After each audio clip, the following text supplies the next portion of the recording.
it's plural, many causes, but they are avoiding dealing with these causes so that these causes can be rectified. What people want is not revenge. What people want is pure and simple justice. That's all. I don't care what their color is, what our color is. We're all a part of this human family, like it or not. So that's my thought on these so-called leaders, these de facto misleaders. They're part and parcel. In very large measure, they are part and parcel of the problem. I noticed you also mentioned President Obama there, and I know you've been keeping tabs on him and his job performance. What do you think about his recent handling of not only this situation, but just how he's supposedly running things in general? Well, I think Drone Man, secret kill list, NDAA signing, double talking President Obama has shown repeatedly that his interests are not, I repeat, are not the interests of everyday, ordinary, struggling black, white, brown, red, and yellow people. I think his job performance is pathetic. I think his job performance shows over and over again that he could give one. Let me keep from cursing here. He could care less. He could care less about the people. His interests are maintaining Barack Obama's status and power. That's all Barack Obama cares about. And his minions, be they Democrat or Republican, are about the same thing. And this is really important that we understand. You know, they say manure rolls downhill. Well, it sure does. And it starts right at the White House on down. So it's one thing to talk about the militarization of the police. And yes, we should be deeply concerned about that. But we've got to understand who is behind the militarization of the police forces. And that has to be who? The commander-in-chief, the chief executive. This Barack Obama is terrible for the entire country, for people of all colors. Now, talking about this could tie into the Ferguson, but just the larger issue at hand, the targeting of journalists and also activists. I know you're a prominent activist, have been for many years. So when you see these videos of peaceful people, whether it be Ferguson or any place else, you know, somebody who's obviously a cameraman walking around with his camera, even has his press badge, or you see a peaceful demonstrator activating their First Amendment. You know, they want to come out here and show their support. What do you think about this when these people are viciously attacked by these police state tactics? I think this is an egregious transgression of the U.S. Constitution. You see, and, you know, I have warned about this way back in 2007 and 2008. In fact, in 2008, I wrote an article called, and this was before Obama was installed, I wrote an article called An Obama Presidency, More of the Same, Only Worse, all right? And when you see the clamping down, and I mean the vicious clamping down and arrest of the press, what does this tell us? Don't our so-called leaders see this? Shouldn't they be outraged? Shouldn't they be saying, no, this is a violation of the constitutional and human rights of the press, and frankly, of the peaceful protesters as well? Exactly, because we're out there, just as I mentioned, they're shooting pretty much indiscriminately rubber bullets. When we were there Wednesday night, our very own Joe Biggs was shot by a rubber bullet. You know, I'm having to jump over fences so they don't shoot me with exploding canisters. Josh, our cameraman, got hit by some tear gas, began vomiting instantly. And you're talking about the mainstream proposal, the way they're handling the situation.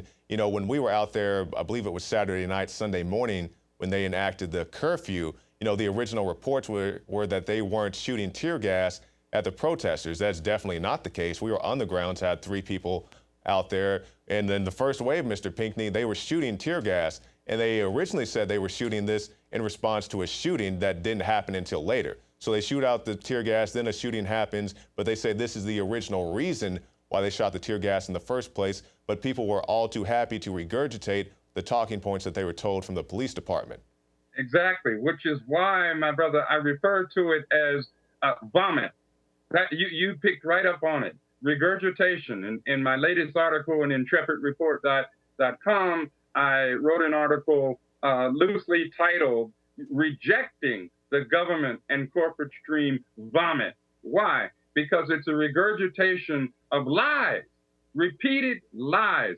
Why would, in fact, the police or any other authority for that matter be firing tear gas? I mean, tear gas, people don't understand what tear gas, or for that matter, what a rubber bullet will do to a human's body. Tear gas has terrible effects that are long-lasting, dealing with one's ability to breathe, one's ability to see, one's ability to think clearly. This is physical and psychological terror being waged against the people and the press of the United States of America. This cannot be allowed. It cannot be continued. And I say this loud and clear to Democrats and Republicans and to Drone Man, Mr. President Obama, you know better.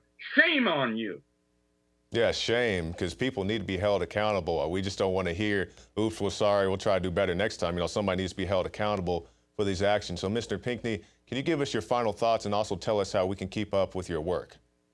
Yes, first, again, I want to thank all of you. And again, I want to thank you and the great crew that has been working with you. I know you were right on the ground in Ferguson, Missouri. Stay strong. Keep on doing that. That's what we need. Well, thank you. Yeah, it's the truth. The truth is the truth. So I have to say that my final thoughts, well, I won't call them exactly my final thoughts. My final thoughts on this are that we, the people, must unite. We must overcome our petty differences. We must overcome the fear-mongering, the hate-mongering that so many elements are out there peddling.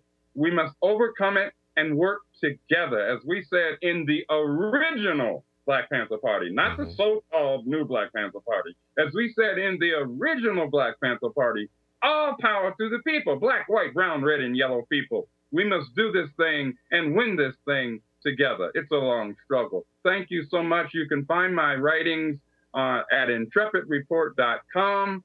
Please check them out, my writings and other great writings, and at blackactivistwg.org. Again, blackactivistwg, which stands for writersguild.org. And thank you so much. Please be careful. Please stay strong. Keep on keeping on. Thank you, Mr. Pinckney. Larry Pinckney, original Black Panther. Well, that's it for this edition of the InfoWars Nightly News, but you can go to prisonplanet.tv, get yourself a 15-day free trial. You can get the Alex Jones Show, the Nightly News, the special reports, the rants, and so much more. It helps fund our operation, helps get our guys out to Ferguson or Bilderberg or wherever we need to go.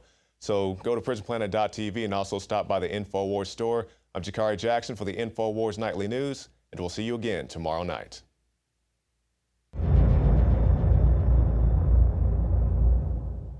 Celebrate the spirit of freedom and liberty upon which our nation was founded at InfoWarsShop.com. Molon Lave is ancient Greek for come and take it. This popular design combines both classic Greek Spartan imagery with modern M16 assault rifles. Now available in women's tees and proudly made in the USA. And now you can protect yourself from corrupt cops with the InfoWars dash cam. It's your car's black box that records all that the driver sees and hears. And introducing the Block It Pocket. It renders your phone undetectable while protecting your private data and your health. Or take back your privacy and protect your personal information by getting your very own Detractor cell phone pouch. So get incredibly high-quality, freedom-based products and help fund the revolution at InfoWarsShop.com. You are watching the InfoWars Nightly News, which airs 7 p.m. Central at InfoWarsNews.com. Members can share their passcodes with up to 11 other people, and your support is helping us defend liberty worldwide.